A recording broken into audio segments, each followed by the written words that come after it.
UNTV live, हम हैं आपकी आवाज।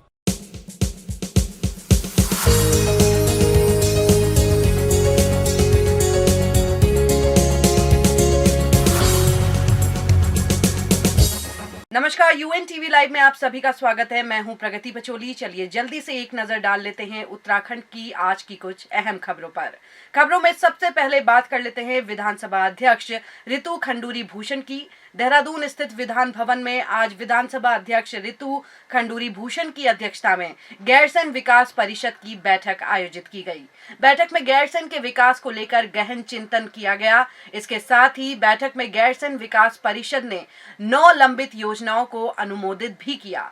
गैरसैंण विकास परिषद की आज बैठक हुई और 2021 में इसकी आखिरी बैठक हुई थी और कोविड और कोरोना के कारण और कुछ ऐसी परिस्थितियां हुई कि हम लोग इसको पहले नहीं कर पाए। आज ये बैठक हुई, इसमें हमारे दोनों माननीय विधायक द्वाराहाट और कर्णप्रयाग आए हुए थे। साथ ही साथ हमारी गैरसैंण की प्रमुख और हमारे नगर पंचायत के अध्यक्ष भी पहुंचे हुए थे।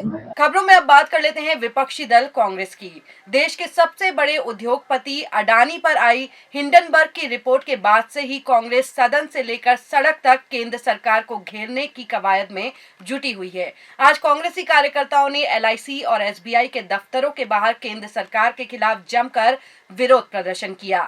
वहीं गौतम अडानी के मामले को लेकर जहां कांग्रेस केंद्र सरकार को घेरने में जुटी हुई है, तो वहीं दूसरी तरफ बीजेपी नेता भी कांग्रेस पर हमलावर दिख रहे हैं। उत्तराखंड बीजेपी के प्रदेश प्रवक्ता वीरेंद्र बिष्ट ने कांग्रेस के प्रदर्शन पर कहा कि कांग्रेस अपने कर्मों की वजह से सड़क पर है। कांग्रेस के पास कोई मुद्दा नहीं है। कांग्रेस सकारात्मक विपक्ष की भी भूमिका नहीं निभा पा रही है। जो प्रदर्शन है ये नौटंकी मात्र है, ढकोसला है। ये झूठ को चस्पा करना चाहती है, बार बार झूठ बोल रही है। सच्चाई से उसको कोई लेना देना नहीं है और इन्हीं बातों से आज कांग्रेस सड़क पर आ गई है।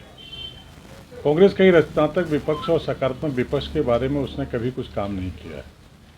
जिस विषय को लेकर वो हल्ला मचा रही है वो कहीं नहीं है। देश के अपने वित्त मंत्री ने देश के सर्वोच्च सदन में इस बात का उल्लेख कर दिया है। देश के सभी सांसदों को भरोसा दिलाया है, देश को भरोसा दिलाया है कि कहीं कोई अर्थव्यवस्था में कोई किसी तरीके की दिक्कत नहीं है, सब कुछ नियंत्रण में है। सेबी का बयान आ गया है और जिस LIC को लेकर कांग्रेस हल्ला मचा रही है उस LIC के उच्च अधिकारियों ने भी जो है बयान जारी कर दिया है। प्रेस में आकर उन्होंने कह दिया है कि उन्हें इस सारे प्रकरण से न जोड़ा जाए, वो सुरक्षित है, उनका निवेश सुरक्षित है। अब बात कर लेते हैं NGT की। NGT यानी कि नेशनल ग्रीन ट्रिब्यूनल की ओर से आज उत्तराखंड को लेकर बड़ा फैसला लिया गया है।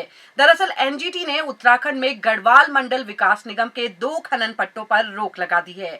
देहरादून में विकासनगर क्षेत्र में यमुना नदी के किनारे 2 खनन पट्टों को लेकर NGT ने रोक के आदेश जारी किए हैं।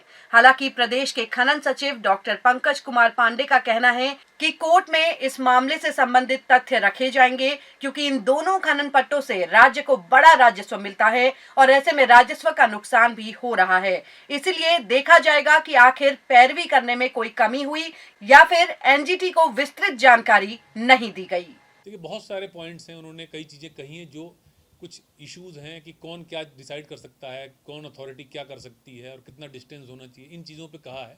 तो वो स्टेट की पॉलिसी होती है, तो पॉलिसी पे अगर माननीय न्यायालय कमेंट करता है तो हम लोग उसको अपनी बात जरूर रखते हैं वहाँ पे। तो माननीय न्यायालय में दोबारा अपनी बात रख रहे हैं और फिर जो भी फैसला होगा उसके हिसाब से हम लोग करेंगे। खबरों में अब बात कर लेते हैं ट्रैफिक पुलिस द्वारा चलाए जा रहे जन जागरूकता अभियान की।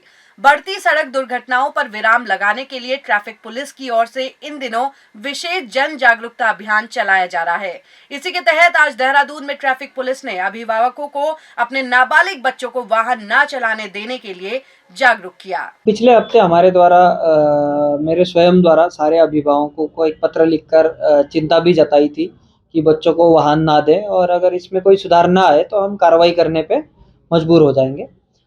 इसी के तहत हमने आज सुबह ऑपरेशन मॉर्निंग स्टॉर्म चलाया और लगभग 80 से ज़्यादा चालान हमने इसमें किए थे। उसमें 27 बच्चे थे जो स्कूल के बच्चे थे और 16-17 उम्र के थे।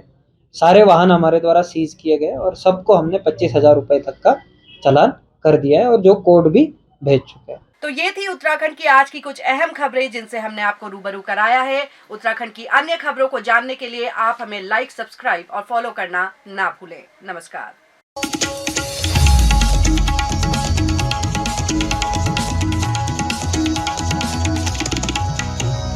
UNTV लाइव, हम हैं आपकी आवाज।